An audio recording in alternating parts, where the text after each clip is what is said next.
oh yeah, music's going, and all of a sudden I stopped that, and now we're really loud and scaring the chat room. No, because the music was still going while we were talking for the first bit. Oh, okay.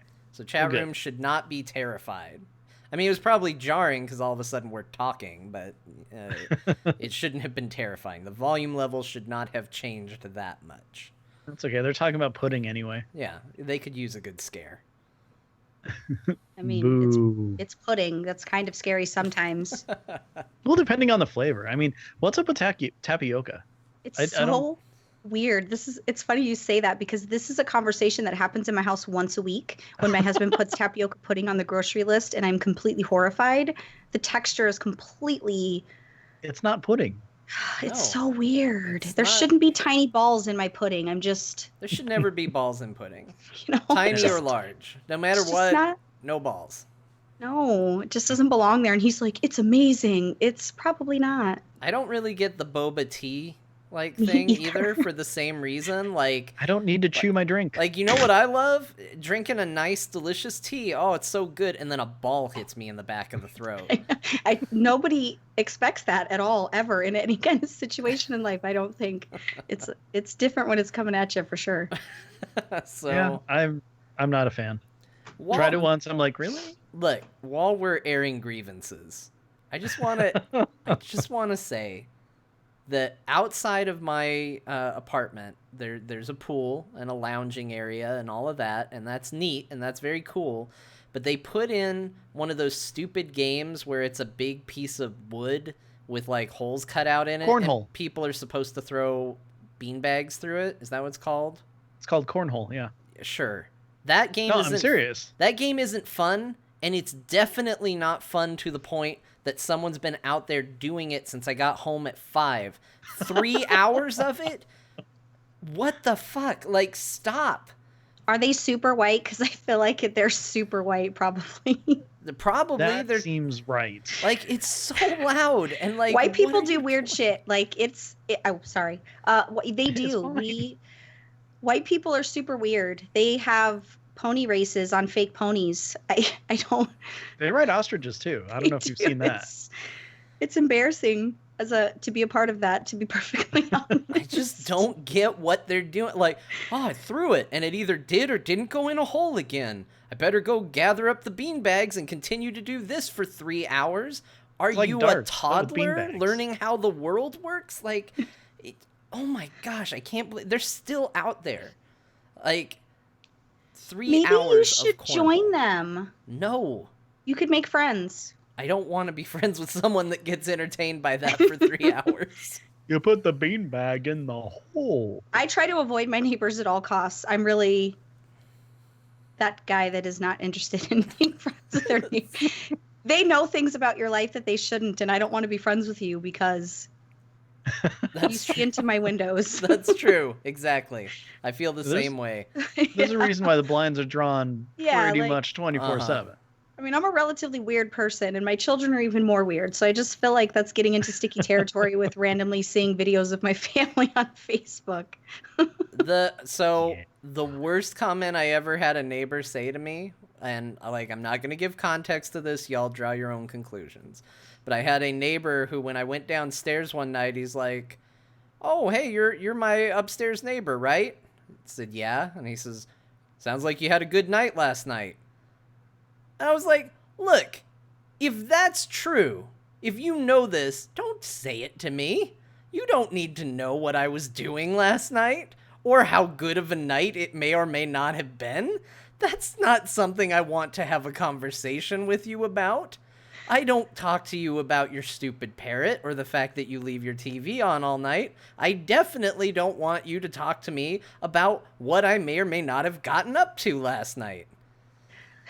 John, we know what you got up to. You saw a spider, screamed a whole bunch, and jumped on the bed a bunch to get away from it. We know that. Yeah. I was Now, while I agree with everything you're saying, the opportunist in me feels like it's a keen opportunity for you to maybe make some money. I'm just throwing that out there. I mean, obviously they're being nosy anyway, so perhaps some type of cover charge or listening fee might apply here, and maybe, you could buy a new piece of furniture. Or I'm did you terrible. want to I'm see never the going to video? give you good advice. I'll never give you good advice I think ever. that's It's good. always going to be bad. Like, oh, sounds like you had a good time listening. That'll be $5.95 for the first Exactly. hour. No, seriously, just did you want to see the video? Oh man. That's Anyway, amazing. That's not information you just tell your neighbor. Just don't do that. Just if you know, you just keep it to yourself. You just keep it quiet. It's just like, all right, look, we're in apartments. We're close together. Sometimes you're gonna hear things. It's fine. Just walk away. Put on your headphones. Turn the radio up loud. Just, be happy for your neighbors, okay? But don't conversate with me about it. Let's not make it weird. Especially if it's another man. I feel like that. I mean, I guess with the female, it's a little bit. I don't know if I'm being sexist there, but I feel like it would just be weird with another man. I feel like that's something. I guess men discuss that kind of stuff. I kind of pretend like they don't. That's the weird thing. The guys, like a typical guy or whatever, is just they're all like, whatever, it's cool, yay, badge of honor, blah blah blah. And I'm just like, dude, that's kind of a private thing. Shut the fuck up. Well, especially when it's your old creepy neighbor, and you're like, okay, well, he's apparently willing to say this to me. What's he going to say to other people? Like, I don't know. It's just, You're right about that, actually. I wouldn't have thought of that. Alora for real should have said, yeah, your mom says hi. That would have been really good. Nice. His mom, though, like, he was already an old dude. Like, I don't know if the diss was worth the implication, so. Luckily, my neighbors all think I'm weird. I'm tattooed and we're a young couple. I live in like a super rich white neighborhood, and they all have their lives together, and their hair's always perfect, and the wives always look amazing, and I look like a hot mess. Half the time I don't have a bra on because I work from home, and I'm lucky I even took a shower that day, and I just feel super inadequate, so I don't really talk to my neighbors. Nothing wrong with that at all. Look, there's a reason I hate that play crowd. a rogue in World of Warcraft, and it's not because I like being seen everywhere I go and having people pay attention to me. Which I admit is a weird thing for somebody who's hosting a podcast to be like, I don't want people paying attention to me, but this is fine. I'm comfortable. I'm in my element here. This is okay. And then Blizzard's doing everything they can to totally sidestep that and give you like searchlights on your shoulders. When I'm like debating whether or not I need boxers under my comfy pants to take the trash downstairs and throw it away, that's when I don't want people looking at me. I have the no question shame. is, No, are not your pants too loose? good. Good thoughts there. No, I don't think Then so. you're fine. I don't think so. As long as your shirt's long enough in the off chance that it slips a little, then you're fine. All right. It's good to know these rules. I don't know. Crack kills. I mean, some people like it, so I'm not discouraging. I want to make sure I'm encouraging you as a friend. I want you to feel like you're encouraged to just sometimes let it hang out, but sometimes it kills. It's true. This is true. This is all true. And with that, let's start the show. Yeah, I mean, I feel like we've made a lot of good progress here. We've learned a lot. We've grown as a people. We've discussed the do's and don'ts of neighbordom. And now we can talk about World of Warcraft, which is a whole other list of do's and don'ts. Yeah. All right. Well, with that, John, I'm just going to jump in and say, welcome to Azeroth Roundtable, episode 245.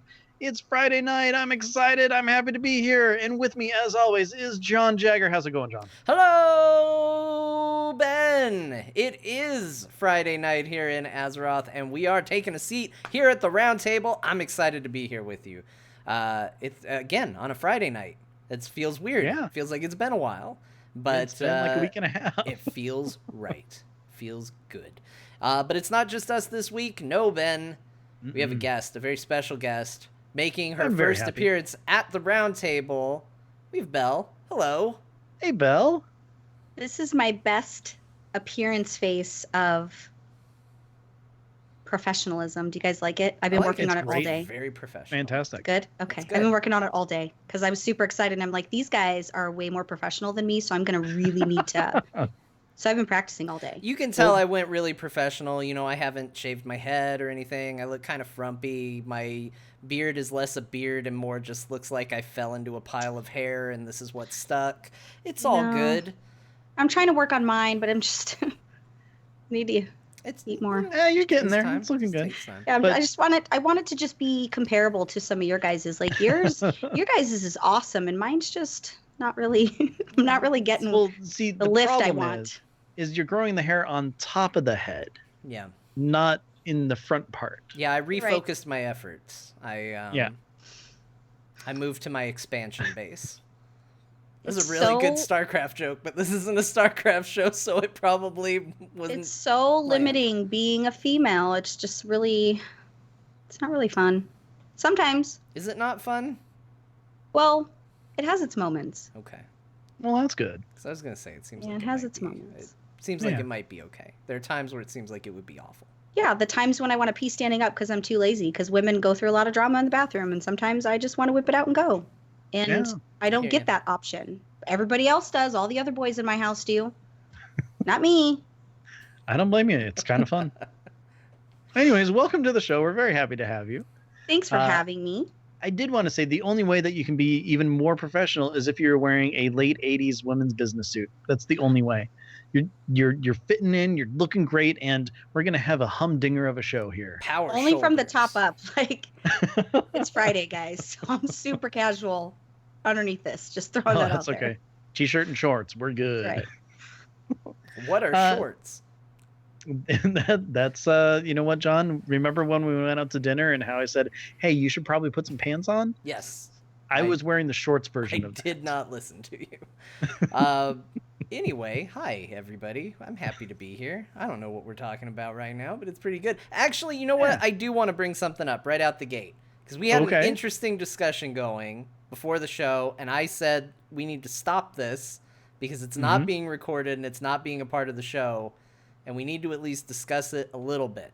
And what we were talking about is the Alliance's sweet baby boy, Anduin Rin, growing up and following in his dad's footsteps. And Belle, you had an interesting theory about that, about what you want to see, or maybe even not want, but expect to see from him. So in this thought process with Anduin, everyone, especially Alliance, is expecting him to follow in his father's footsteps, and they want to see him as a warrior and fighting and stepping up to the plate and doing what he's supposed to do, which seemingly from what we've seen so far, that just might be the case. However, my thought process is everybody's kind of expecting that. That's kind of cliche for, the boy king to grow up and be just like his father. What I would like to see is I would like to see some development in his character where perhaps he falls from grace. Maybe he has a moment where he has a breakdown because he lost his dad and everything that's going on and he doesn't know how to deal with it, especially being as young as he is. What if he has a breakdown? What if he freaks out and just randomly starts killing everybody? I don't mean good people. I'm talking just everybody. So we go through this process with him as he's kind of having this breakdown. And what I was talking about the other day is true heroes to me. I don't trust a hero that doesn't have a dark side. Iron Man said it best. I don't trust anybody that doesn't have a dark side. But I feel like in order to really develop him as a person, because he's kind of a pansy, guys, let's be a little bit honest here. He's, I can be honest about that. We spent Miss Pandaria saving him. We had to rescue him and do all these things for him. Granted, he was a child, but to me, he never really looked like the son of a king. I expected bigger, I had expectations there. And I think that they did a good job not having that be the case. I think he should be kind of like a little pipsqueak, because then when he has this breakdown and kills everybody and people are trying to kind of like bring him and I think, Ben, you said something about I had mentioned the void and you had said possibly a shadow priest dabbling in that darkness, and then just really having that kind of define and come to a crossroads at some point where he kind of has to make a decision. All good heroes have that breaking point. And I had used Batman when I had talked about this previously. Batman had a defining moment when his parents were killed, and he brooded for a really long time and kind of snapped. Thus the mass vigilante, where he just said, I'm not taking anybody else's shit anymore. And I kind of feel like I want to see that develop with Anduin, because I feel like we need to take that journey with him, and I want to see a darker side. I don't want it to be him being just like his dad and doing all the things we expect. I need something that we don't expect, and I'm kind of holding out a little bit hope that that's going to be the case. Well, and I think See- that's I think that's what we got with Varian to some degree, and I think that's what made Varian interesting, was that we didn't get the perfect king right out the gate.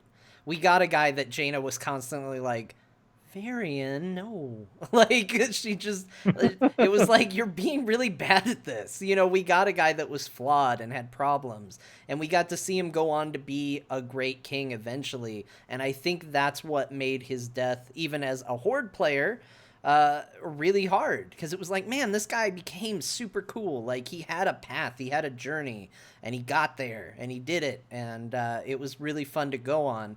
And I think if they were to throw Anduin in and just be like, okay, replace Varian with Anduin and you have the same person, like, that I agree, that's boring. Like, I don't know if I need him to necessarily, like, murder everyone, although that'd be exciting. Oh, no, I need that. I need to see, I want shit on fire. I want pillaging. I want to see death, dismemberment. I want to see a trail of bodies leading up to wherever he just was. I need to see that. I really do. If Anduin does not eat at least 3 babies, his character is no good. Like, I need Murlocs on fire. I mean, I need him to just go insane. Even if it's for 5 minutes, it would be great if it was like an entire expansion where maybe we even had to like bring him back to the good side. Maybe. And so, okay, first of all, the whole, you know, exactly following in your father's footsteps, that's kind of what we got with Bane Bloodhoof. With Blaine. He's the dark, edgy version of Bane. No, anyways, with Bane Bloodhoof, you know, it's like he's essentially, he's just a new Torn model for Karen, essentially. You know, there's no new story with him, no progression, anything like that. With Anduin, we've at least seen him grown a little bit. And, you know, when you said, you know, touching the void, it made me think, what if he actually does touch the void, but unlike the void elves, you know, who are, I guess, you know, kind of dancing around in the void and still fine and everything, he actually goes a little too far and actually takes a full plunge into insanity. And I mean, we've seen, you know, the Insane King character in a ton of different, you know, stories all over the place and everything. But I think it would be kind of cool to see all of a sudden the human king taking, you know, like, or trying to live up to his father as opposed to following in, like, straight in his footsteps, you know, trying to be the leader. From the cinematic, we saw him, you know, doing what he could to be a warrior. And then he realized he kind of isn't there for that. So he reached to the light. Well, what if he feels that, you know, the thing that he needs to do to actually, you know, help his people and everything like that is to embrace the shadow, and he just can't control it. I mean, I think it would be really cool to see, you know, some sort of evolution, not necessarily like a Garrosh evolution of him having the daddy issues and going through. And I don't want him to be a conqueror, right? I don't want this to be a conquering story. Mm-hmm. I want this to be a story of vengeance. Yeah, exactly. Deep-rooted pain that he is struggling with, and he wants vengeance. Yeah, and I can see if you go too deep into the void, you start, you know, thinking that these crazy thoughts are actually logic and everything like that. So then he goes on a killing spree or something along those lines. It could be, you know, very intriguing and a huge growth of the character. And I mean, I'm fine with him, you know, being a raid boss or something like that because he's taken it too far. You know, I'm finally at the point where it's like, so much of Warcraft has been, you know, something corrupts this character and we bring them back and they're good again, or, you know, finally they're gone. If he's the one who's actually, you know, choosing to do that and to essentially turn to the dark side, you know, for his reasons and everything, I think it could be a really intriguing story. Especially since he's got Gen right there just basically saying, hey, let's attack the Horde. I mean, that's what I always thought would be kind of the arc that it took, and we'll see how it goes. But you have Gen, who is that voice of anger and vengeance, and he's kind of stepped into a role where he could almost play a surrogate father to Anduin in a lot of ways.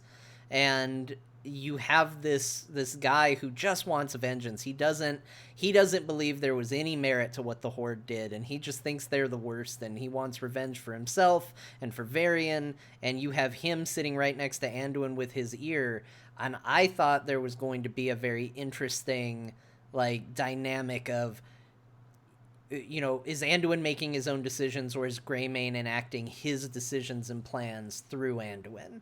And I think that is something that could still be very interesting that they could play with, because clearly they are still going that route. I mean, you've got Anduin and Greymane right there in the cinematic talking to one another. And I mean, it's not even a case of when Greymane talks to him, it's not, oh, we're going to win the day or anything like that. It's, we've got her cornered. He says it flat out. He's out for one person and one person alone. Like, and that's the person who's advising the king.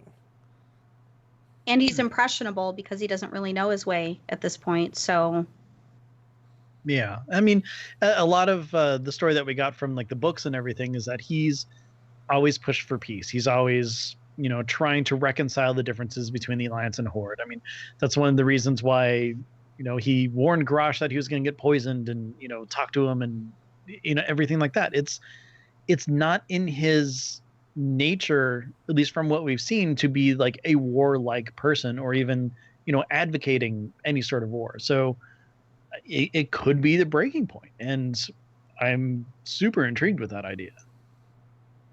Definitely. and I think it's needed too. And I think we spent, I'm pretty excited about the Horde and Alliance being back at war. I think we've spent far too long working together. Now, I love all my Hordes, but I don't want to see you in game. And I need to have that as a player in that fantasy. I need to have that tug of war. I need to have that sense of rivalry, because it's important to my gameplay. And it's fun too when you have friends that play the opposite faction. But I think we needed that back in the story. It's great that, you know, we're working together, and that's super awesome, but I don't really want to work with you. I would just much rather kill you.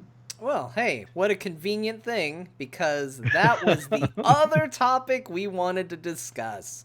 Really? Is yes, it is. Kind of, yeah. It is. Just at dinner, we were talking about things, and that happened to be one of the things. So it's interesting. Perfect. There's a lot of things that WoW players get very, very passionate about, and they get very, very passionate about in one of two camps. Like, there's a lot of times where you can just divide a line right down the middle. There's no nuance. You're here, you're here. And one of those is Horde or Alliance. You know, that's a real hard line for most people. There's some people who are like, I'm bi-factional, and sure, that's a fun thing to say. We all have a good time with that. But at the end of the day, we know we either bleed red or bleed blue. Like, there's that side. But the other thing is this notion, and it comes up every expansion when people get around to talking about what do we expect? What do we think's coming out? And one of the things that I have heard every expansion is I hear people say, I hope we get back to Horde versus Alliance. Like, I want it to be Horde versus Alliance. Horde versus Alliance. That's what they got to get back to. And I think last week I told the story. If I didn't, I'm going to just summarize it real quick here again. I was at a dinner with a bunch of WoW developers and Blizzard developers and all of that, and they asked me what I wanted from the expansion. And in a amazing case of John, put your foot in your mouth, because it hadn't been revealed yet. I did not know Battle for Azeroth was coming. I knew nothing about it. And in the most amazing oops moment, I said, I just hope we get away from Horde versus Alliance. I'm so sick of that story. Like, it's so boring. Every single expansion, it's Horde versus Alliance. Oh, here's another reason why you guys gotta hate each other. Oh, but now you're friends. And I was just like, I just think it's super uncreative and not going anywhere. Oops. But, I mean, the truth is, that's how I feel. Every expansion is Horde versus Alliance for some reason. Sometimes it's a real legitimate reason, like Garrosh. Sometimes it's a real, like, okay, there's a reason, I guess. But it's always there at the beginning, and then we always find a way to work together. And right now, at least, they're presenting this as, this is the expansion of Horde versus Alliance. This is it. Like, it's time. There is no let's band together. This is you guys versus you guys. Well, spoilers. I'm betting by the end we all have to band together to save Azeroth. But that hasn't been proven yet. We got to take Blizzard at their word. Let's just assume that they're staying true, and this is the Horde vs. Alliance expansion. I feel like there are people like myself who are out there saying that same thing. I'm so sick of this story. I'm so sick of Horde vs. Alliance. Why is it that this is the issue that you can have people feel so absolutely opposite on? So there are people that are sick of that story. Yes, me. I'm sick Yeah. of it. That is what World of Warcraft is. It's World of Warcraft, not World of Be Buddies and share a tagged mob. Except it's never that way. Like, But it should be, shouldn't it? No. Because they continue to give us reasons not to. Like, And I agree. If you're gonna be, you need to be on one side of the fence. You need to pick a path and make us walk down that path the entire journey. I agree with that. right. But I don't want to be friends with you. They've done such a compelling job in Burning Crusade, Lich King, Cataclysm, Warlord, and like every expansion, literally every expansion is, here's a compelling reason for you all to work together and like each other. And now we have reached a point, even as far back as Warcraft 3. Warcraft 3 ended with Horde and Alliance working together to defeat the Burning Legion at the end of that game. So they have always given us a reason to unite and work together and show that that's the best way to be. And then they always reset it because, it's got to be Horde versus Alliance. Well, you've now spent so much time convincing me that that's not the way it should be, that I'm 100% on board with you. That's not the way it should be. And now when you tell me, okay, well, we're going to do an expansion that's Horde versus Alliance, I'm like, I'm so done with Horde versus Alliance. Like, it's not believable to me anymore. So what would you rather then? Us just be besties forever? Sure. And it's just, just break down that barrier and we invite each other over for tea as opposing factions? I mean, I don't think that we have had an expansion that's been 100% Horde versus Alliance. This will be the first one that I feel like they're at least presenting that that's what it's going to be. Well, separate dungeons even too, I guess, even like that kind of drives the point home that they're really trying to do this separate stories. Yeah. Yeah, until you get to cap. And then, just head over there. Like, I feel like this is their first time to really show it to me and show me that, hey, maybe this is the way it should be. But because they've done such a compelling job with the third-party villain, whether it's the Legion or the Undead or whatever, I'm convinced that totally works to not have to have us constantly fighting, because we haven't had to be constantly fighting so far through the entire game. Even with Mists of Pandaria, with a raid on Orgrimmar, we were still working together. That was when I liked the Alliance the most, because I hated Garrosh so much. I was like, yay, they're coming to help us. Mists of Pandaria is one of my favorite expansions. Me too. In truth. Yeah. A lot of people disliked it, and I really vibed with that expansion story-wise. I'm a warlock and I'm destruction, and she was at the top of her A game then in any facet, whether it was PvE or PvP, but it was just a solid expansion all the way around. And there was pandas. I mean, how could you hate pandas? The story for that was our war gets to the shore, we find out why it's wrong. And then we live kind of the good life, farming and doing stuff, investigating the void or the Shah and all this stuff, get to the burning blossoms and stuff, and then we find out that Garrosh is bad. All he wants is war. It's like completely opposing the entire message of that expansion, and we all work together at the end to stop him. And it was great story-wise. We worked together. Vol'jin was there, at the end, and kind of carried the Horde through, being the real leader, the honorable one. And even Varian's like, cool, you guys, just stay in check and we're fine. And then, of course, now we have to fight each other in Warlords, because that's how it has to go. So, I mean, it comes to the point where, we work together and we are friends, and then something happens, whether it's compelling or not, where we just kind of have to be at each other's throats again. Like even Legion, as much as I love Legion, I hate the fact that, the Alliance look at the Horde as abandoning them, when we had an entirely different thing going on that ridge, where it was, if we stay, everyone dies. That's part of what makes it heartbreaking, in a sense, if you think about it. Both sides really only saw their side. And I think that's in its intention to be heartbreaking and to be misleading on purpose, to develop or further drive that, or maybe to make us second guess the Horde. I mean, maybe they were preparing for Battle for Azeroth. I feel like Warlords of Draenor was a filler expansion. I feel like they didn't know what they were doing. Mm-hmm. I feel like they weren't sure what story they were going to go with, and that was just like, hey, we have this old stuff on an old whiteboard in the back closet, on the 6th floor where nobody ever goes. Let's pull this out and make them spend an entire year killing Garrosh because they have nothing better to do. I really do feel like I liked the expansion because I love WoW and whatever, but I just feel like we got a filler expansion. They didn't know where to go with it. But I do wonder if maybe that story that they told where we think we were betrayed and because of that we lost our king and all of that stuff, I do wonder if that was in preparation for Battle for Azeroth to kind of lay the groundwork for us to be, as Alliance, to be angry, and as Horde to be angry that we're angry because the real story. Right. And I think that's good, and I think it's a very compelling setup. And I think it's good. Like, I don't see us getting to Battle for Azeroth as necessarily unrealistic. So when I say that I'm done with Horde versus Alliance, I think I mean it as more of a personal take rather than it doesn't make sense for the story, because I do think it actually probably makes sense for the story.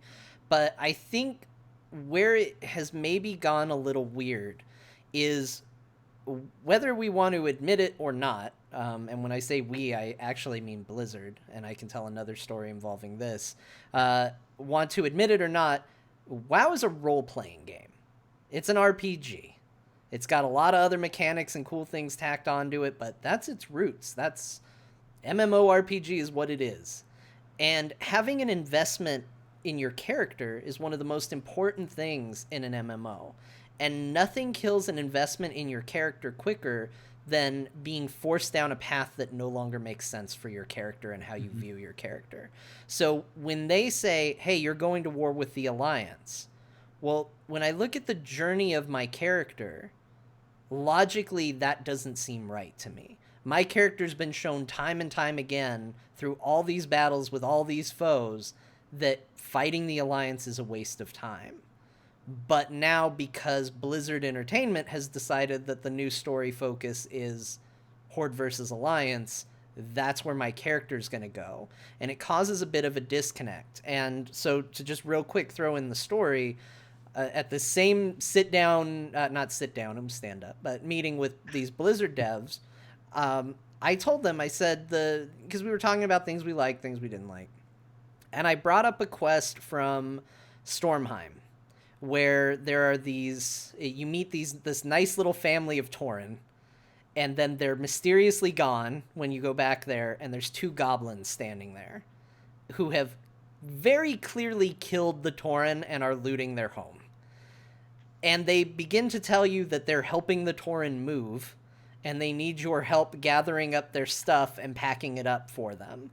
And you proceed to help these goblins, despite the fact that you, as a player, very clearly know they've just murdered 2 innocent people, and you're helping rob the corpses of their stuff. And I told them that this was a really frustrating quest for me because my character's not stupid. I knew what was going on, and there's no dialogue options or anything like that. You either do the quest and you go along with their plan, or you abandon the quest because, you're going to take the moral high ground. And this even ultimately ends with you unlocking the title Gullible. Like, that's how bad it is. They give you the title Gullible for following this quest line to completion. And I told them, I was like, that just, even if it's just flavor text to me saying, like, hey, you clearly killed these Tauren, you're bad people, and it doesn't give me anything and the quest line just ends, at least that feels true to my character rather than going along with something that seems fake. And their reaction to me telling them this was, yeah, but it was funny. It was like, oh, okay, sure. It was kind of funny, but it was this weird moment where I was like, do they realize that, like, for some people, the RPG is a big part of this game? For some people, it's not. For some people, it's, I want to raid, I want to do dungeons, I want to PvP, I want to do whatever. And it's just a mechanics thing. It's a game that has a light story that gets you to play the thing you want to do. But for me, I have to have that investment and connection to the character. And when that's gone or when that falls apart, my interest completely falls off from the game. And I think that's where my concerns with the Horde versus Alliance focus come in. So would you have preferred the choice in the quest where you had, you got the two options, either you helped or you sought your own justice? Would that have been a preference of yours, or would you have just preferred for that to just not be in there at all? I would have preferred the choice. Mm-hmm. Because I don't mind that it exists. To me, it was just that my character, I either had to just open up my quest log and go abandon quest and walk away from it and see that exclamation mark every time I go by, or I had to go along with it. Now, for me as a warlock, I kind of dabble in, the fel a little bit anyway. So I feel like I probably would have just happily went along with it, knowing that for Belle's character, I feel like she would have been, sure, I'll help you. I know you just murdered people, and I'm totally going to help you because, that's who I am.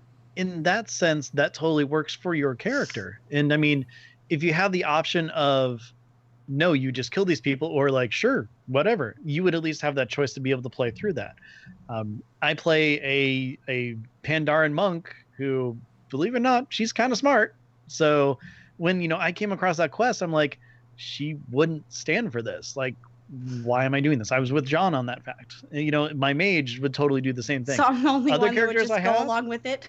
Well, no, that's the thing. Other characters I have, I would, depending on how I play them and everything like that, they'd be like, oh, okay, cool, and totally believe them. Or, if I was to lower myself and play a warlock, I would totally go along with it and kill them and stuff like that. So shots fired, big time. I had you to thought dig you were that going to in get there. by with that? I had to dig it in there. But, no, a lot of it comes down to, headcanon and stuff. Like at this point, my mage has been the leader of the mage class. That's what I've been doing. I don't feel like it comes to the point where she's like, okay, everybody split up and fight each other now. Wee! It's like we spent all this time building up this order hall and everything. Is it just entirely getting disbanded, and all the people that we've been fighting alongside with this entire time are just going to start going at each other? Headcanon wise, my mage is basically retiring because she's not going to, join this stupid Horde and Alliance war anymore, because she's seen, the higher purpose, the higher calling and stuff. Yeah, and the question of the order hall and what they're going to do with that, if they're going to repurpose it, move it, are we packing it with us and taking it? Do I need to run a U-Haul? What's going on here? Is the Horde that I see in my order hall now, are they going to just poof disappear? Or is it going to be like Dalaran now, where you can see, both NPCs just kind of walking by? But I just need to know how to pack for the occasion. Tell me where we're going and what do I need to bring? Do I bring the underwear? Do I leave them? You just talk to these two goblins and they'll pack all your stuff up for you and move it for you too. And I am curious as to how they are going to connect the two. And I know that there's going to be, well, when I say I know, I say I'm leaping on faith here. I tend to be a little bit, I'm like John, low key. So internally, I feel a lot of the way that John does about things, and I'm super negative internally, but I fake it really well by trying to remain positive so that I could keep everybody around me, positive as well, because I want to keep my people playing. But I do feel like I'm not sure how they're going to connect the dots to make people that are not okay with this Horde versus Alliance because they're over it. How are they going to get them involved? And that is actually leading me into, I want to know from you two, what would you need to see in order to be compelled back into that rivalry from a story standpoint? Just to start off with, I am on the fence of, well, not on the fence. I mean, I'm going to play the heck out of the expansion when it comes in, and I'm excited for new content and story and everything. The thing that I'm most worried about is that they're making, and John, you and I have talked about this before, but they're making it seem like the Horde are the bad guys, when this entire time the Alliance sees the Horde as the bad guys, but the Horde, we're the plucky up and comers and we're the heroes of the story, whereas the Alliance are the villains. And it really seems like they're kind of changing the whole feel of the story into, oh, the Horde are the bad guys. And they need to keep it compelling enough where I'm actually still feeling faction pride and stuff, because going back to Pandaria again, I might even say it's my favorite expansion. I freaking love Pandaria, like a ton. I did not feel faction pride, but that's because we were fighting like openly against our war chief. We were trying to stop, the this dictator who we hated, who was all for purity of the orcs and the horde and all this stuff and Yeah, everything. mass genocide. Yeah, we're getting rid of all that stuff. So it wasn't like faction pride there, but we're fighting the cause at that point. So in that sense, it's like yay for the horde, but the right horde. So going into this with everything seemingly pointing at, oh, Sylvanas is just a villain now, and we're getting Garrosh 2.0. That's where I just have some issues with the whole overall fight. They need to keep it gray on both sides in order for it to at least remain compelling, if not like totally drag me into the conflict. Yeah, I would say it's the same thing for me. Like I think for a while, if you go through and you play the Cataclysm leveling, there's a very interesting, like it's almost borderline confusing arc to Garrosh, because there's the whole Stone Talon Mountain scene where the Horde drops a bomb on a bunch of druids. I think it even got mentioned in chat.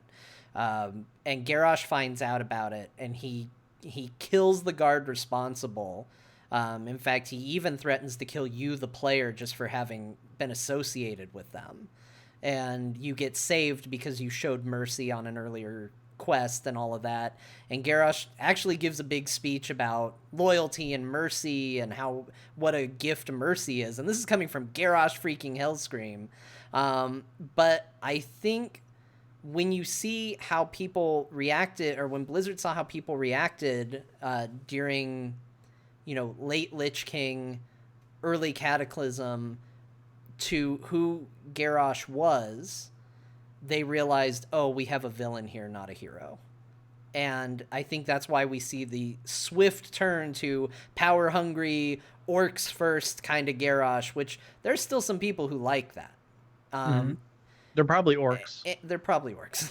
But then you have then you lose him, and if they go the same route with Sylvanas, and they just give us another Garrosh, to me, they're just setting us up for yet another Pandaria, where it's like, okay, well, now we need another expansion to explain away the Horde leader because none of the Horde people like her. I don't really see them doing that, to be perfectly honest. I don't like Sylvanas, obviously, because I'm Alliance and I'm not supposed to. I do appreciate aspects of her story, and I do have respect for that. Same with Vol'jin. I had a lot of respect for Vol'jin. It was really easy to respect him, though, because he kind of commanded respect. Like, he was chill and just really knew what he was about and what Horde should be about. Coming from a non-Horde player, I respected that. I don't really see them taking us down that road. I feel like it wouldn't make sense for them to do that because we're expecting that at the end of the day. Like, we as Alliance even want that, really. We want to, kill her. We want to have her, become like a maniac so that we have an excuse, really, a reason, which Gen's waiting any excuse he could get. Oh, they littered on the road, let's blow them all up, which, Yeah. I'm not opposed to that as an Alliance player, but I feel like, he's coming off a little thirsty. Like, I feel like he might even have a crush on her, the way that he is just psycho stalking her, basically. I could totally see that. That would be a faction I would join. The Gen Sylvanas faction. I would pack my bags. I would be on board with that. That's because, John, you'd finally get to play a Worgen and be happy with it. I know, absolutely. I'd have all the races. I feel like he's secretly in love with her, and maybe there's this thing that we don't know about, and they had, some type of thing, and he feels jilted because whatever reason, and there's going to be a huge, plot twist, and he really hated her because he was in love with her, and, she hurt him and all that good soap opera stuff. I keep holding out hope for some stuff like that just because I think it'd be interesting, but I don't know how realistic it really is. Yeah, well, if you want to talk about holding out hope for story stuff, I held out hope for the longest time that Varian was going to be raised as an undead. Not going to happen anymore. But I still think that would have been an awesome story beat. I mean, that's a good reason to hate Sylvanas right there. Like, I actually never would have thought. I feel like I've heard somebody say that, and I don't know that I reacted appropriately to it. I don't think I realized the weight of what that would mean. It might have been me saying it. It might have been you saying it. As soon as we saw the cutscene for Legion, I'm like, it's gonna happen. It's gonna happen, because and this kind of goes back a little bit to, storytelling and the Horde versus Alliance stuff, but they were working together so well in that cutscene. Obviously they had to have some sort of coordination between the Horde and Alliance. So where did the communication break down? I mean, it comes down to, it's essentially the folly of a sitcom problem or like a romantic comedy where, they just didn't communicate about something, and they're taking it wrong, and instead of like actually just talking about it, let's just kill each other. That's a pretty extreme sitcom, Ben. I know. I don't like that one. Sometimes I like to shoot first and ask questions later, right? Sometimes it's fun to just go ham. I guess a dialogue would have been nice. Like maybe they could have sent a letter with one of their messengers, because they don't have cell phones, right? So they can't just text. They can't message them on social media and be like, yo, where were you at when my king needed help? Like, right. What was going on? New leader, who dis? Nobody thought to just look over the cliff real quick and be like, we got to retreat. Things are real bad up here. I felt like there was no follow through, but I guess in the crazy, I don't really know how it would be in that scenario. Would I be running around like a maniac? What would my reaction be as either Horde or Alliance? What would I be doing? I feel like I kind of imagine myself and maybe my co-host and my friend Rem, I feel like we would be kind of like Legolas and Gimli, where we would be like killing each other and we'd be counting off the kills, and I wouldn't really be paying attention to what Horde was doing, and I probably wouldn't have even noticed that Varian's dying and falling off a cliff and all that stuff is happening, because I would be too busy just counting my kills or doing whatever weird stuff people do during wartime. Meanwhile, probably there's some wasn't what hunter was standing in the fire over there. I mean, really, it just ultimately bugs me that they had time to blow that horn a couple times, but nobody was like, there's friggin' spaceships up here! They're shooting everybody! Spaceships, you guys! I know you're having a hard time fighting those demons on the ground, but we got spaceships? Where's their scouts? They didn't have any war strategists with their scouts that were reporting what was going on. Yeah. By the way, I just needed to throw it out. Bim in the chat room said, use the spell phone. Yeah. I like it. Yeah, send Khadgar's stupid head globe down there to be like, I'm trying something different. He just floats down. Hey guys, you might want to get out of here. There's spaceships shooting shit up there. Hey guys, I know you're having a hard time with your couple of demons in Gul'dan, but there's friggin' Star Destroyers just nuking the place up here. We gotta go. Oh man.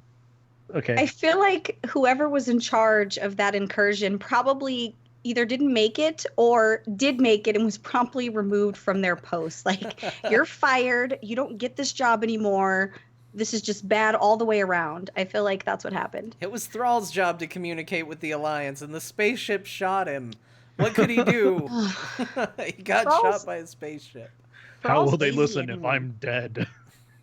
Thrall's lazy anyway. He annoyed me in Siege of Orgrimmar. He sat at the top while we fought and didn't do anything. He just sat there. The most powerful shaman in the world, and you're just sitting there telling us we can do a great job and we can do this and we got this. We're your champions. You're just standing there staring at us, watching us die. He was catching his breath. And I'm a little salty about that. That's because if you died, you didn't see it because it was while you were running back, but he just looked at Garrosh and was like, I don't know them. Right. Those aren't my people. My people are coming at 10. I just get rid of them and we'll move on to the next group. Yeah, that made me a little bitter. I love Thrall, but that whole incident, I'm still... expansions past, I'm very bitter about. Didn't he just stood there and watched us. One punched, isn't that the thing? Didn't he run in and then get punched back, and then he was just like, ow. Yeah, he was like, oh, just kidding. I'm going to stand here and let you guys do all the work, and I'm not going to give you any assistance whatsoever, not even a mechanic where I like throw a totem at you or I do something to assist you. If he could clear out those like weapons, that would be the best thing. Right. Like he just like clears out like mind controls. That would be like solid. Oh. We would be good. And he did nothing. To help, but I twisted my friggin' ankle. Okay, it hurts. Ow! Ow! Yeah. And then like walked away like he was victorious after we killed him. Like, I did all the work. Thank you for just being here and assisting me. That's the real reason why Varian wouldn't let him kill Garrosh. He was just like, you didn't do anything, Thrall. Gosh. Well, for all we know, Varian was standing up there with him just watching. Right. He might have been actually. I mean, the adventurers went all the way through, killed everything else. What stopped him from just walking in and being like, "Oh, they're fighting Garrosh down there. Let's see what happens." They're just sitting there They're eating taking bets, popcorn, right? and they're just like, "Yeah, see, that's the problem there. They're not controlling the mind controls. That's gonna really hurt them. They're not dealing with the mind controls fast enough." Oh, look at that! He threw out another weapon. Oh, there goes one of their healers. Taking It's gonna be over in a bets. minute. Guys, you gotta stop those exploding iron stars. They're one hit kills. They're one hit kills, guys. Well, why don't you take care of the engineer guy? Oh no, I need to stay up here and command. No, Thrall's hurt. I gotta support him. Thrall's hurt, guys. He twists his ankle really bad. He wants to help, but his ankle. Oh, it really hurts, guys. I'm glad I'm not the only one that even recognized that. I tell you what, I was so bitter, and people couldn't understand that. They were like, "I don't understand." Well, clearly you don't pay attention then, because I'm bitter because I needed help, and we spent a year doing the same thing, and maybe halfway through the year they could have made it where he assisted a little bit, or just throw a totem, throw a heal, throw a freaking hex, do something as a shaman that's going to help me. But no. I mean, you want to talk about characters who play their class really bad? What about Tyrion Fordring in ICC? Hand of Freedom. You're out of that ice block right there. It's like that's that ability. That's all you do. Just bloop, and then you're done. I accidentally misclicked. It's on cooldown. Just fight the Lich King. Jeez. I'll get out of here soon. That's why I did a little speech before I clicked it again. It was coming off cooldown. I saw it, guys. Right, you just interrupted my speech, you guys. I'm just in this ice. I'll get out in a minute. I'm one of those people that get mad at the NPCs that are escorting you to do a quest and they do nothing but sit there. I'm like, seriously? You're here. You have a weapon. Why are you just sitting here? And I will get mad, I'll rage, and I will talk to an NPC that doesn't understand me through my computer. And I will get really frustrated. And I'm like, you have a weapon. You are able-bodied. You can fight just as well as I can. Why are you just sitting here letting me do all the work? Okay, so now I have to ask. When you were leveling and stuff, did you ever run around with a bodyguard? I did, but here's the thing. I didn't know in the very, very beginning, I didn't pay too much attention to the followers. So when I was playing, this was really when I was playing my monk, and I had, I think I had Lily actually. I'm not really sure who I had, but I was getting frustrated because they kept disappearing. Yeah, she just jumps out and heals really quick and then leaves. Where the F are you? Like, hello? And I would get mad, and somebody said to me, you know that you have to have the bodyguard title in their traits when you hover over them as a follower. If it doesn't have that, they're not going to be out all the time. So then I swapped to Chen, and he's my buddy. He drinks a lot. Yeah. I support his totally drinking right. habit. Yeah, like I support your drinking habit. It's cool, but yeah, I would get, and I do get mad because he doesn't engage. I have to engage, and I do get frustrated. I'm like, seriously, stop sitting there thinking about drinking. I need you to just do something. Yeah, I do get mad at the NPCs for not assisting me. You're the warrior, Chen. You're supposed to set the engages. Everybody knows that. Yeah. Gosh, freaking Chen players. He needs some changes. I agree. 100%. Heroes, John. Oh, sorry, different Chen. Yeah. Then I just roll in, I punch it once. Although I do have to say, with him running around with me as a healer, I was invincible. Because he always held, I'd punch and kick whenever, and then I'm like, oh, he's getting low. Heal him all the way up. Start punching and kicking some more. I use him on my Mistweaver because it's cake for World Quest. It's so easy. Unless I forget. Sometimes I forget that I'm supposed to DPS and I am healing the target when I'm supposed to be engaging the target, and I get mad because Chen's not moving. Oh yeah, that's because I'm Soothing Mist. I got Soothing Mist on cooldown on my passive here, and I'm just sitting there Soothing Mist nothing really because you can't. That's always fun. Just let's do this. Sometimes I'm not smart, guys. This is what it's okay. It happens. I think they've gotten a lot better. They have started doing the thing where it's like, oh, here's characters fighting in the background at least, or like, okay, you guys go do this, we'll hold them off, and you just have to kind of assume that, like, oh, there they are in the background, they're holding them off, or whatever that means. It still probably equates to them turning around going, yeah, you gotta get out of that, you shouldn't stand there, yeah, you can't stand in that. I don't know what they're doing. They're supervising, right? They're there to make sure we are.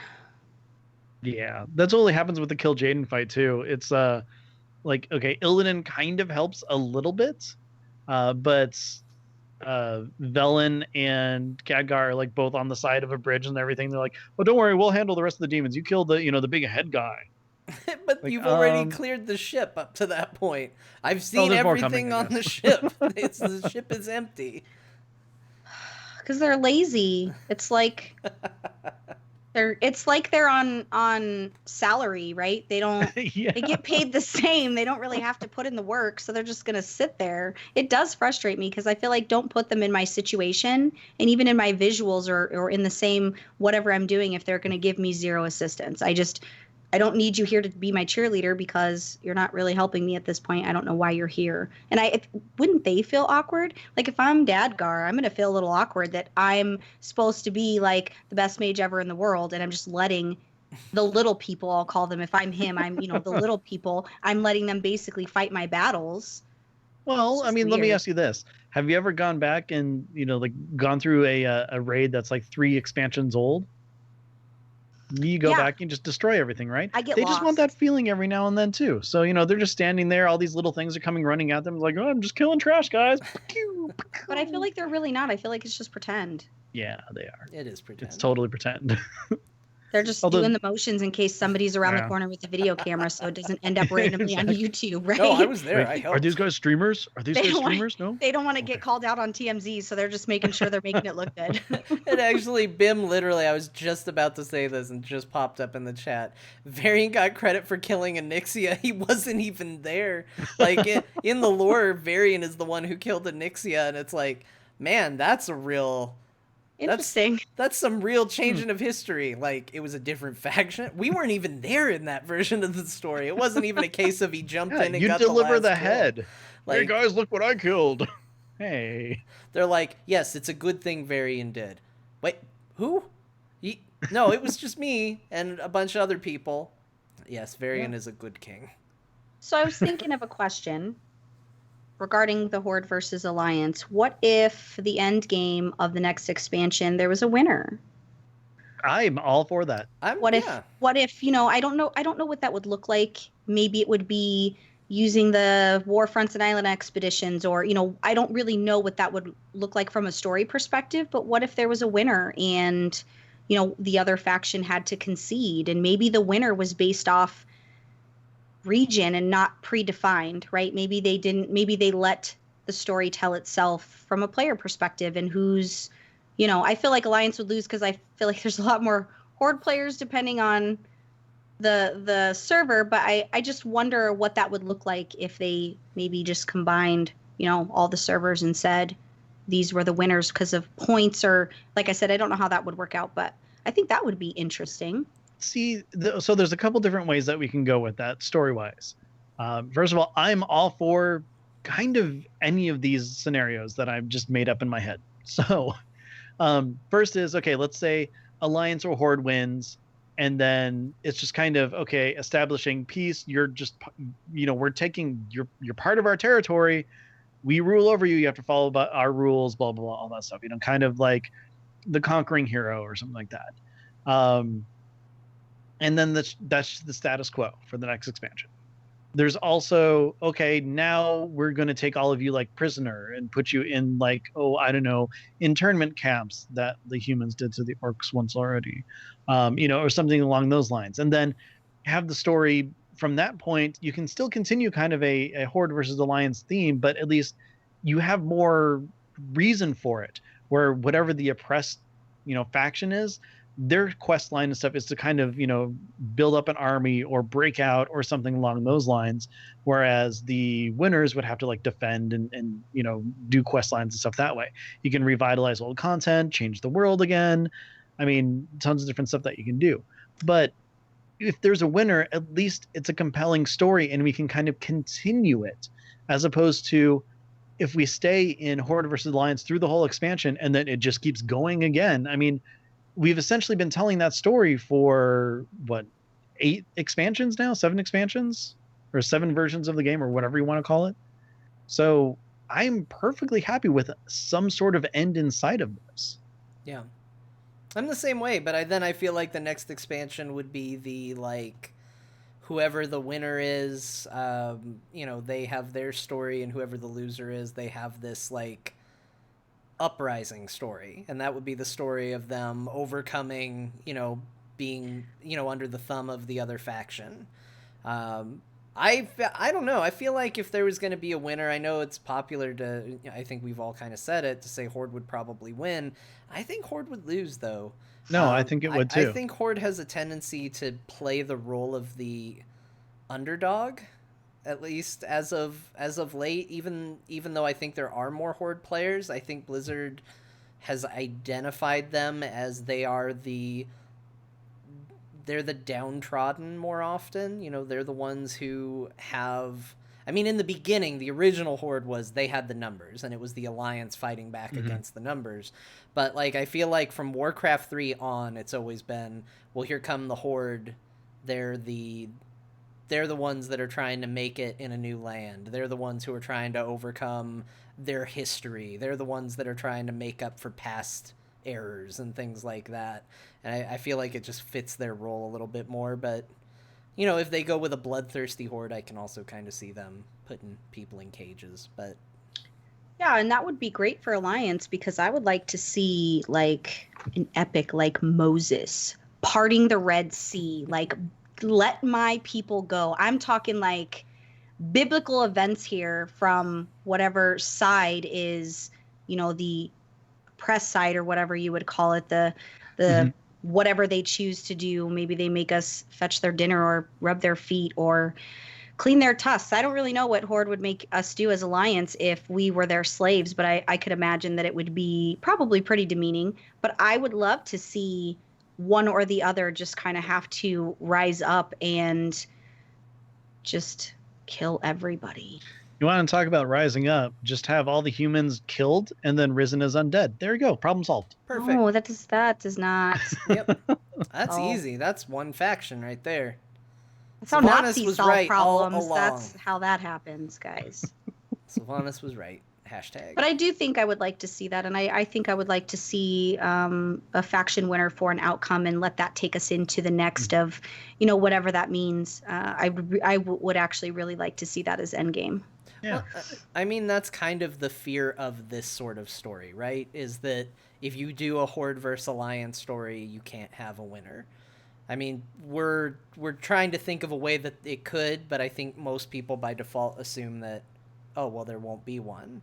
So it's an expansion with a story focus that's not going to have a resolution. I think that fear. Blizzard should grow some balls and make it happen, and I feel like that they just might. Maybe if people's suggestions push them in that direction, if they haven't thought of it already. But I would like to see them take some risks that are good risks versus the risks that they take that are bad risks, right? The things that they implement that are just fucking stupid. Why did you do it? We don't understand what it was for. You know, these things that they do that were just really bad risks, if they're willing to risk things on just crap ideas, I think for the sake of shock and grabbing players' attention, I think that there should be a winner, and that you should own that. If you're the winner, you own that. If you are not the winner, you better figure it out and learn how to be a winner, because sprinkles are for winners. But I do feel like that there should be a winning faction. Well, yeah, I mean, the worst thing they could do, and I have a feeling it's going to happen, is that, oh, there's going to be some other threat, and then we end up working together at the end. Yeah.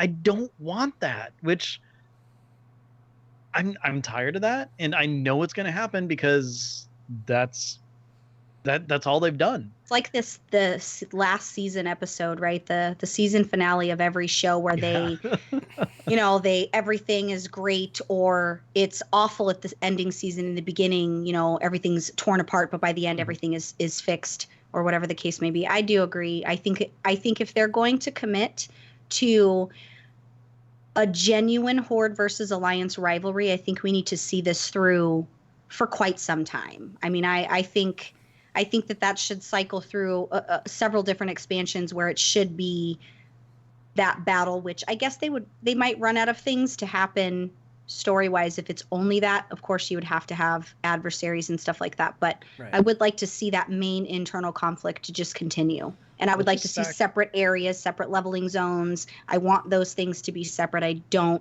want to level with the opposite faction. Let's just sack the entire, every city.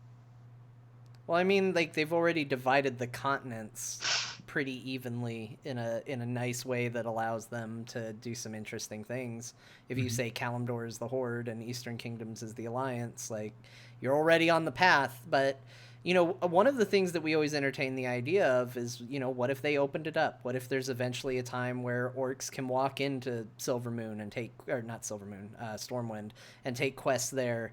And, you know, what if they got rid of two distinct factions? What if they opened up the world a little bit more and you could group up with the Alliance and Horde together? But what if they did it in a, like, we always assume that that's going to be in a unity way, like a unification way, like, oh, we finally overcome our differences, we're now together. What if they didn't go that road? What if there was a faction winner, and now, yes, we're all together, but technically there's an upper class and a lower class, and now you have, okay, they can work together because, you know, technically the Horde is now obligated to assist the Alliance, but then your PvP, the story for PvP becomes, those are the people rebelling. Those are the people that are saying, no, we're going to overthrow this. We don't want to be together. We don't want to be united. We want to be against the Alliance. So, like, the humans would live in Lordaeron, whereas the undead would live in the Undercity. I don't know. I don't know how it all looks. I didn't have it I all feel figured like out. I like what you're saying, except the idea of there being an upper, you know, a more dominant, right, of the two, because you can't all be the same, because God forbid we're all equal, right? I feel like I already have to deal with enough of that in real life, where I have to deal with upper class and, you know, me being my not upper class self. I feel like I don't really want to deal with that in game. Well, sure, and I don't want to be it might that be way the in game wrong way either. to say it, but what I mean is, if you're gonna have a winner, someone's being subjugated at that point. Yeah. It's just the new status quo. That's the reality of having a winner, because it was a fun joke when Ian said it, and they were like, well, what does it mean if somebody wins? He was like, oh, it means you have to delete your characters if you're on the other faction. Ha ha ha, that's pretty funny, but that's not going to be the way it goes, which means there is going to be a faction that was the loser. And if you're going to say, well, there was a winner, that faction by default is no longer in a place of power anymore. Well, Okay, if there's this I can see open that. rebellion, then you'll just band together and, you know, get, you know, spaceships and start smuggling cargo around the verse. That'd be good. Be Yeah. fun. I'm about that life. That sounds Yeah. very criminal, and I'm in. Get me But my that's pirate only- ship. I wanted Yeah, a pirate ship. It felt like it was So appropriate. So and I you didn't get and my me pirate both. ship. I have weeks, months leading into the expansion. I did videos. We talked about it on the show. I had been lobbying. I need a fucking boat. Give me a boat. Give me a fucking Buccaneers hat. Let me live my dream. I want to be on a boat. Yeah, I'm all for that. Like, hands down. That stupid Admiral's hat is not good enough. No, I want a real, legit hat. I don't want you to give me some bullshit that I can't even transmog. I need a real hat, and I need to look dapper on my boat. Heck I might be a yes. good pirate. I might be a bad pirate. I'll decide that at sea on a whim, depending on the day. Maybe I'll be good. They started talking about islands. I was like, here comes the boat. And Yeah. the boat never came. And I'm still so mad about They that. showed a picture of an orc with a pirate hat on. I'm like, oh, here it is, and never said a thing about it. And they mentioned doing stuff with a boat, but I don't think it's what we think it means. No. They mentioned No. something. I think that has to do with maybe war fronts, or maybe it's going to be missions. I don't really know. They mentioned like you have to repair the boat. I don't think they meant like we actually get to navigate a boat, Come which on, would ship be, combat would be so cool. It's God, still- would Imagine be awesome. It's still going Okay. to be, oh, you need to right-click this map or this menu. No, I want to Mhm. be on a damn boat. Give me my Okay. boat. imagine, and okay, so this is just, you know, this isn't going to happen, but imagine how cool it would be if you had, like, say, we'll put it in the context of a raid group, but everybody had a position on the boat. So, you know, someone was in the crow's nest, some people were on the cannon, someone was steering, and like you raided like other ships or islands and stuff like that. Like, it is totally group, whether it's PvP, PvE, whatever.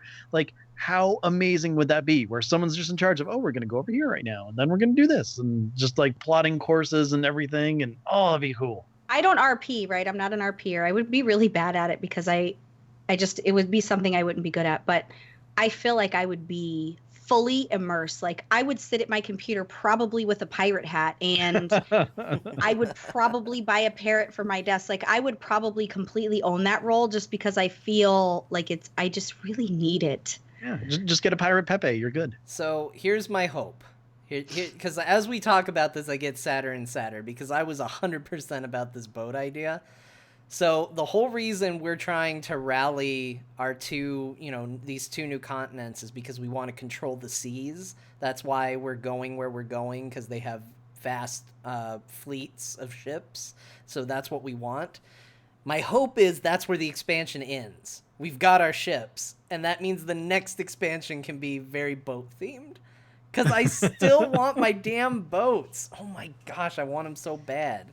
And yes, I saw chat room say garrison boat. Fine. Like, by being a boat, it's already way better than garrisons. It's already 1,000 times better than garrisons. It's just by virtue of being a boat. But you could do so much cool stuff with a cool customizable boat. I agree. I think the entire world wants the boat, and I don't know if that's the reason they're not giving it. I'm not really 100% sure why. I mean, they pander for other stuff. Why can't you just pander this one time? Just this one teeny time, because I really, really would like it. But it's... Well, did Ghostcrawler ever promise a boat? Because, I mean, he promised a moose, and people got a moose. Good question. Like, I see people worrying, like, shipyards. No, yes, the shipyards were bad. That's because all we wanted to do was be on the boat, and shipyards didn't let you be on the boat. You just stood on the dock and watched other people have fun nautical adventures while you were on your dock. Yep. I want to be out there on the boat. You had to deal with the drunk guy who was passed out on the dock after having too many beers, and you're like, seriously, guy? Yeah, it's like, we don't want this. No, like, imagine if your mount was a pirate ship. Yeah, and I want to find cool pirate treasure and unlock loot where it's like, you unlocked skeleton crew. You now have a crew for your boat that's all skeletons. And I'm like, oh, sweet, a whole skeleton crew. That's fantastic. And then you got a ghost pirate crew. That'd be cool, too. Or Murlocs. Murloc crew would be great. Little Murlocs with pirate hats. That'd be so awesome. I would just have, like, a crew of gnomes. Yeah, sure, a gnome crew. Yeah, they wouldn't be able to see over the banister or whatever it's called. I don't know what it's called on a boat. I'm sorry. I don't remember. Zombie monkey crew? Zombie monkey crew would be fantastic. Yes. It'd be so You know good. what? I would tolerate Hosen if I had a zombie monkey crew. All of a sudden, crews is like a whole new loot item that people could get excited about. You could unlock sea shanties. That'd be cool. So, you could have legendary versions of those, because Blizzard's all about throwing around them legendaries like it's going out of style, so they're no longer legendary, and instead they're have-to-haves. No longer legendary, they're have-to-haves in order to raid or be any kind of functional in any PvE situation. But yeah, they could give us legendary where you could, level up legendary crew or something like that. Yeah. Oh my gosh, ships based on races, gnomes get subs. I'd be cool with that. That'd be super cool. That'd be so cool. I feel like that's the thing they haven't leaned into yet, right? So we did the class expansion with Legion. We're doing the faction expansion with Battle for Azeroth. I feel like dividing on racials would be the next. Like, here's a big focus on your individual races and your races story. Mm-hmm. That'd be interesting. I think that would be amazing, especially from an alting perspective. That was one of the reasons I alted so much this expansion, was because I wanted the mount. I wanted the order hall. I wanted to just have that experience from every single class. I just wanted to experience that. But I would love more individualized storytelling from a class perspective. Yeah. A whole expansion where I'm just all about my warlock would be killer. It's funny because we talked about that too, which was I played more alts this expansion than I have in a really long time, probably since Wrath. And when I think about next expansion, I feel very compelled to play a Horde character and an Alliance character, so I need an Alliance alt that's going to experience that content. But once that's done, all those alts that I really liked leveling, I'm now all of a sudden like, I don't know, they're going to do the exact same things now. Yeah. I hope I don't know. It's just I miss the class content. I miss that division where my alts are more interesting. Just pay for a faction change and then do it that way. Okay. Because you pay a ton of money for a faction change that costs them a penny to do.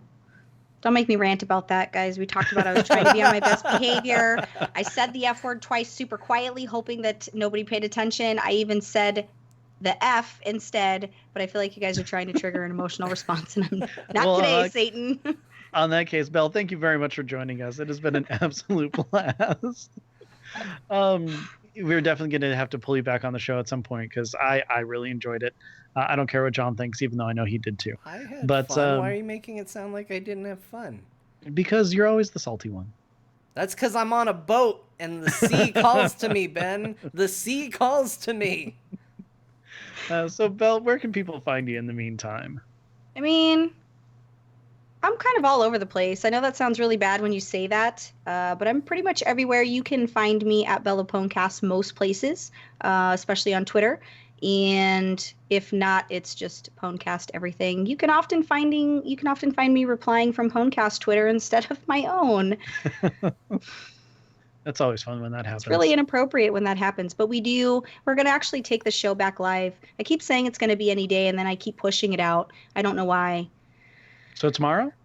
Yeah, right? Yeah, next week. But I feel like one of these times it's just going to be to the guys. I'm going to be like, surprise, we're going live. Or I won't even tell them that we're live, and we'll just do the whole show. And I'm going to be like, hey, by the way, we were live. Because we used to, and then we just stopped doing it. But I think it's because we were paying too much attention to chat, and I feel like the content we were giving just wasn't as good as it was supposed to be. But I'm pretty much, Twitter's my new hangout. I don't really, Facebook's.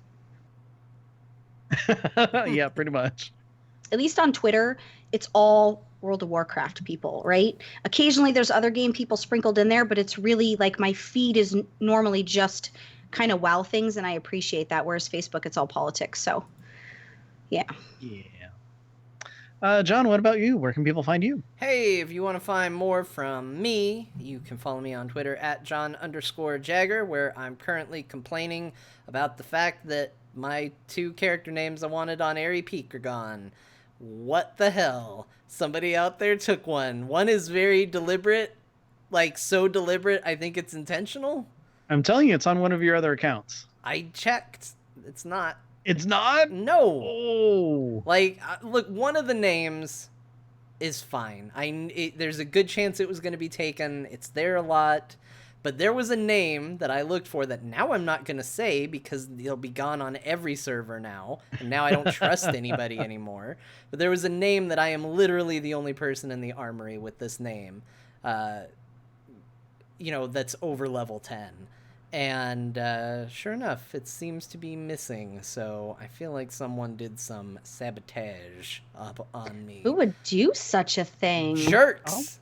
Certainly all your friends are like mine. They're super honorable, and they would never, ever. I'm pretty sure I don't have it, but I'll double check. I might have snagged it just to save it for you, because that would have been my intention, believe it or not. But I don't think I do. Last time I was on Airy Peak. He's trying to like prepare you for letting you know, hey, by the way, it is on my account, and I apologize. No, I see what you're doing. I will have to check my other account, but I'm pretty sure that I don't have it. But I will check for you. Okay, I appreciate it. Anyway, when I'm not ranting about people stealing my names blatantly and obviously, I'm on to you. You better hope you still have a subscription, because I'm going to check constantly. And by constantly, I mean at the one time every time a new expansion comes out that they free up names. Ugh, that system also. No, dude, just send it, put in a ticket now and ask. They can't. They've stopped doing it. It doesn't hurt just to ask. Okay, fine. Anyway, follow me on Twitter at John_Jagger. If you want to hear me talk about Heroes of the Storm, which is a fine game. In fact, Ben and I are going to play some in a little bit here. You can listen to me on Core. Which is the Heroes of the Storm show I do, part of the Frog Pants Network, and you can find out more about that at heroesforyou.com. Ben. Yes, John. You're the host of the show, which means you're the last to say where people can find you. Best place to find me is on Twitter as well. I'm at Ben the Mage. I do another show with Aludra called Battle Pets, where we talk about battle pets in the World of Warcraft. I'm also trying to stream a bit more, so please check out my channel. It's twitch.tv/Ben Bumhofer. I don't know when I'll be doing it again, but sometime soon. You played Hearthstone. I was getting to that. Oh, I'm so excited. I actually played Hearthstone for about 2 hours last night with Mage of Death on his channel. It's twitch.tv/Mage of Death. I'm pretty sure it's still archived there because John watched it earlier this morning. But yeah, we played some Hearthstone, and I kind of like it a little. We're going to see what happens with that. It might grow a little more. I don't know. I'm so excited. But yeah. But anyways, it's kind of prep me for Kobolds and Caverns because that looks like it's going to be a ton of fun. So yeah. Other than that, though, this show, Azeroth Roundtable, you can find us on Twitter. We are at AzerothRT. If you have any questions, comments, want to tell us about how we're wrong and how the Alliance is right, go ahead and send those emails to AzerothRoundtable@gmail.com. And, of course, all of our episodes are found on AzerothRoundtable.com, also on iTunes, Stitcher, TuneIn, all that fun stuff. If you want to help us out, leave us reviews. We like them, especially if they're positive. If they're not, we'll read them anyway. So, yeah, do all that fun stuff. I won't read it. Yeah, I know. Hey, this show is made possible by your support. If you want to help support Azeroth Roundtable, head on over to patreon.com/AzerothRT. A big thank you to our newest patron, Blixie the Rogue. Thank you so much for joining the crew of our sweet Patreon ship. We're on a boat here, that's for sure. A big thank you to the captains of that boat, the members of the Murloc Club, Aaron and Simon. To that, I have to say... I even saluted. Yeah, we appreciate it. Thank you. That address again, patreon.com/AzerothRT. And with that, Ben, it has been Friday night in Azeroth. We're done. Yes, we are. Belle, thank you again for joining us. John, thanks for showing up as always. In chat room, you guys were awesome. We'll catch you all next time. And I stopped recording the podcast. Look at you doing your I job. often don't tell the guys I stopped recording. Let them know. I mean, we're still streaming, but... Or sometimes I tell them I stopped recording, and I don't. See, that's where I'd let the Twitch audience and the YouTube audience, they get something special. Because now all this after stuff, I don't have to filter through it and find funny stuff to put in at the end of the show. It's all a bonus. It's all there for them. Thanks for having me, guys. I had a good time. Oh, thank you very much for joining us. It was great. You were a fantastic guest. Yes. No one ever asks me, and I'm like, is it because I'm white, or... In our case, yes. Am I too blonde, or... Yes, we talked about having you on a long time ago, and I was like, but Ben, she's white. Yeah, like, it's not appropriate, right? We can't have white people on this show. I think as a podcaster, I think people are naturally afraid to ask other podcasters because they feel like, well, they do their own show and they don't necessarily want to stop what they're doing, or they feel like they're going to be too busy. But the hardest thing for me is finding people who actually are available at the time that we do this, because a lot of people like to raid Friday nights. So that kind of automatically cuts out a bunch of people, which makes it really hard. Mm-hmm. But yeah, no, I'm all like, you know what? We talked to Belle forever ago. I wanted to have you on. I just finally sent you the message, and I'm like, yay! I was so happy when you said yes. Yeah, we do our show Thursday nights, and that's part of the reason I didn't go back live, just in case I needed to move something around. But yeah, we it was Mondays, but we just switched because I was dead on Monday from staying up all night on the weekends gaming, and then we know what that's like. Yeah, trying to be somewhat intelligible or even coherent during the show. I'm just like, okay, we're going to need to move the days so that it can be at the end of the week at least, instead of the beginning of, Monday, which is the worst day ever. Yeah. So, yeah. I'm really glad that you were here. This is very awesome. Yeah, this was good fun. Well, we try. Ram called me a dick in chat. I mean, I saw.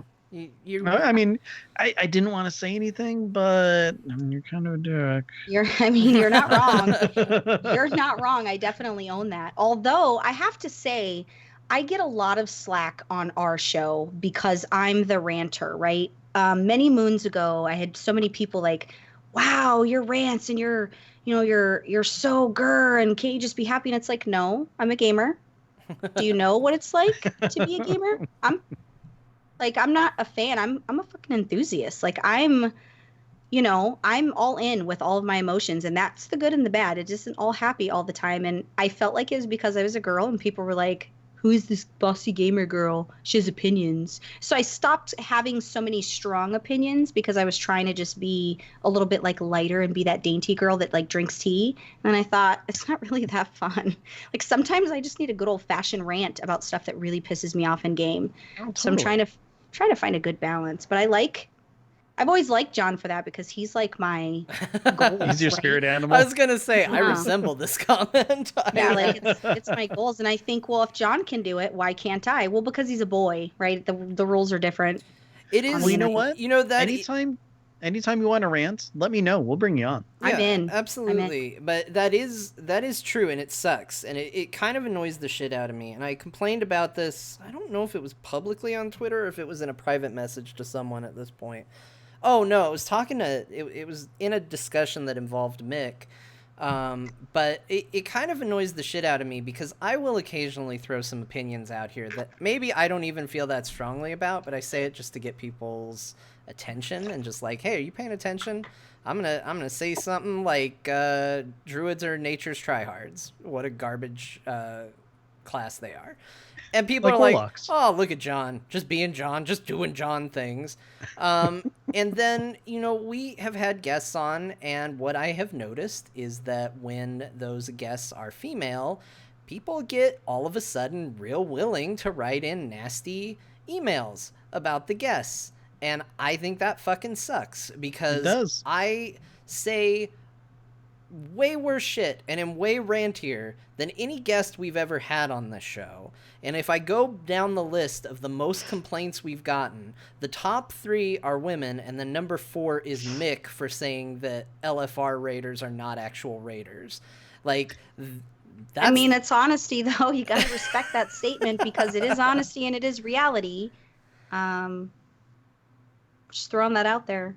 And it just bugs the shit out of me because like it would be fine if I felt like I was getting it worse for me as well, but when I can clearly see the double standard, it's kind of it's because the obnoxious. assumption is that women are not really good at gaming, right? That's the and it's not everybody that feels that way, but the large majority feels that is the case and that women shouldn't have strong opinions because what do they know? I was told our second year that my place is in the kitchen and I have no business talking about gamer things. I don't know anything about gaming, and why is this bossy gamer girl on this show? And I thought, well, that's weird because it's my show. So I mean, you kind of came to the wrong channel if you were looking for a man show because the host is not a man.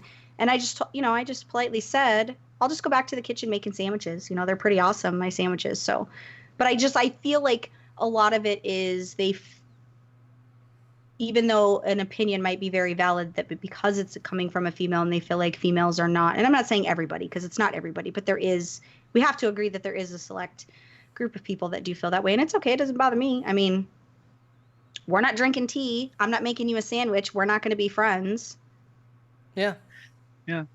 But like I said, anytime you want to rant, come on. We don't care. We have multiple female guests. We have multiple male guests. We're all over the place. And you know what? Like I said at the beginning of the show, we just want to have a conversation. We don't care how you talk, what you say, anything like that. We're just here to have fun. And you did that. And hell, you could have dropped more F-bombs if you wanted. I don't care. I'd be really proud of myself. And if you want to rant, like, go for it. This show's known for seriously. it. It Luckily, really you shouldn't guys- upset anybody at this point. Yeah. If they're still here after hearing me talk, they should be used to a rant or two. Luckily, we didn't talk about anything PvP related. There's some character stuff that'll get me to rant, though. There's some storylines that will, like, well, I mean, we talked about part of it, how angry I was at Thrall, and people are like, oh, Thrall's, the man, and I'm still bitter. And somebody was like, well, he was busy holding up the world. So? Like, literally, he was Atlas. And guess so what? He you can't shrugged. multitask? I have 5 kids, and I can work, and cook dinner and deal with kids, handle guild stuff, and still have some semblance of sanity and watch Netflix at the same time. You can't help us while you're holding the world? Well, he had one kid, so that part. Yeah, No, right. see, the funny thing about Thrall is that people either love him or hate him so much. Like, he's another one of those divided topics. And like, I liked him for a while, then I'm kind of like, okay, well, he's just the MacGuffin for everything at this point. And when he kind of stepped out of the story, I was fine with that. I mean, yeah, Metzen's gone now, and who knows if they will bring him in back to voice characters or not. But Thrall's kind of out of the story, and I'm okay with that. It carries on and moves it forward, and that goes back to everything that we kind of said before, is that we want to move forward and continue with the story. I was told he was in recently doing some voiceover.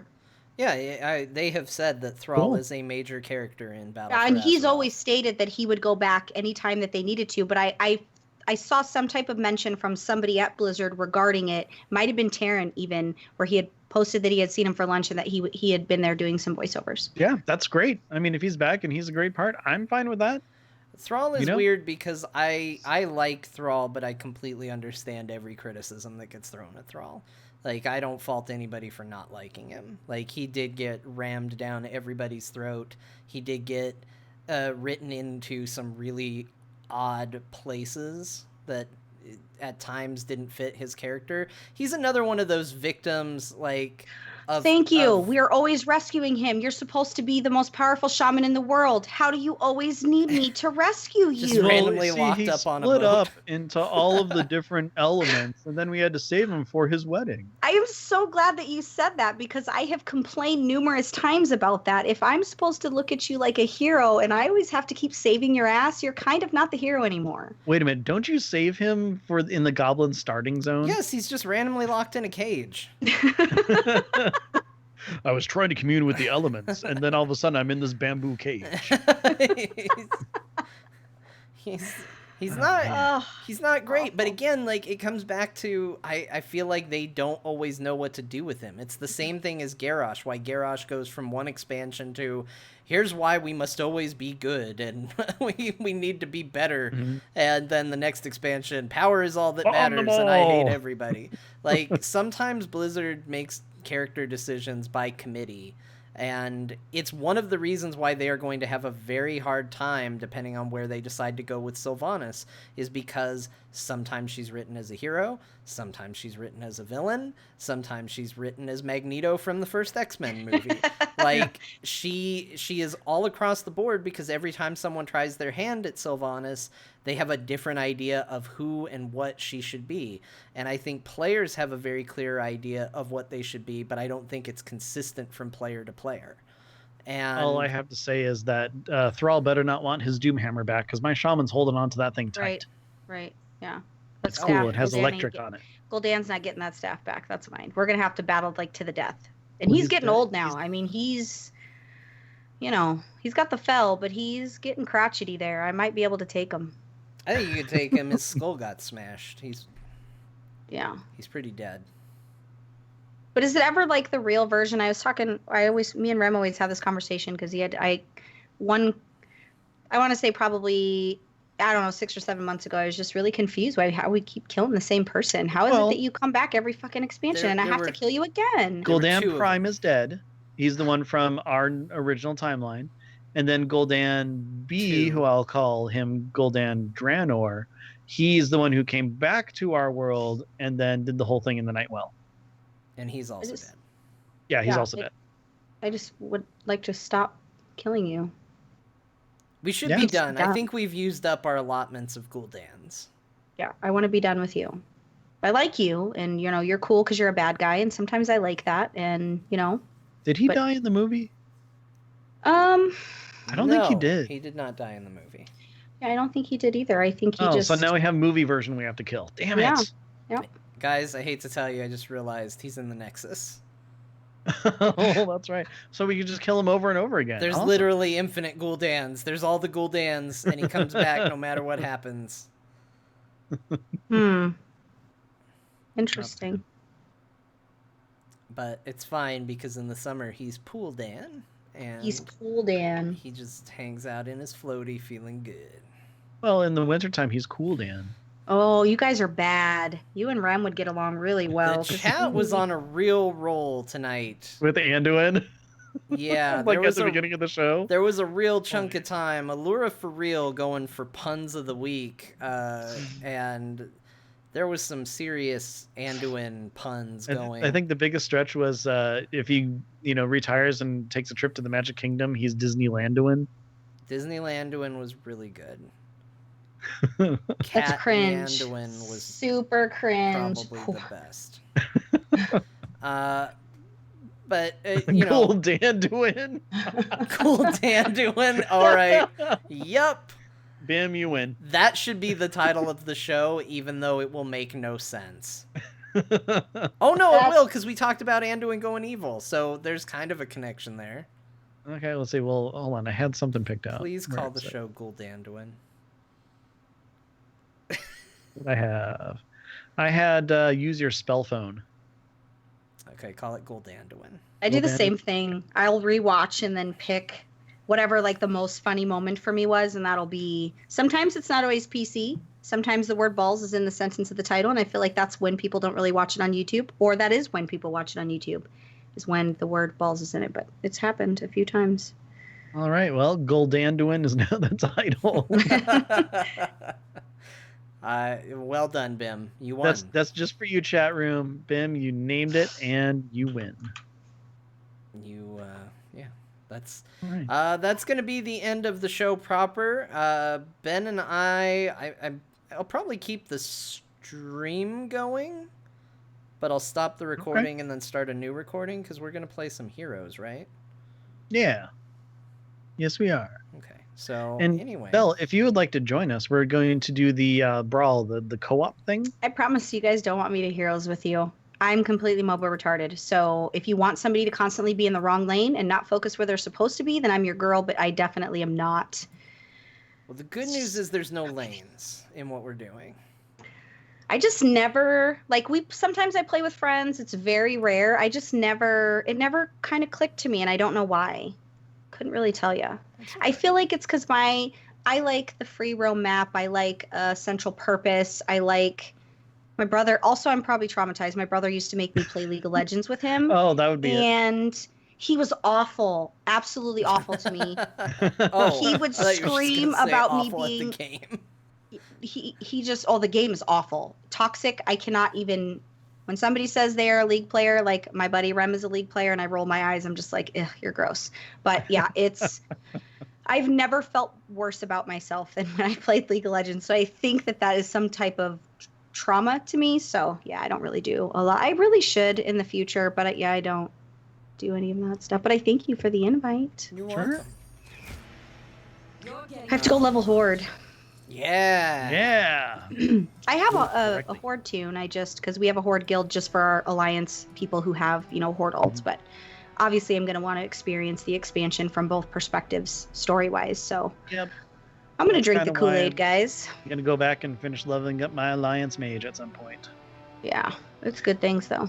At some point. Maybe. But you guys have fun. I'm probably going to hang out with you guys in chat, though, for sure. Okay. Cool. Absolutely. So...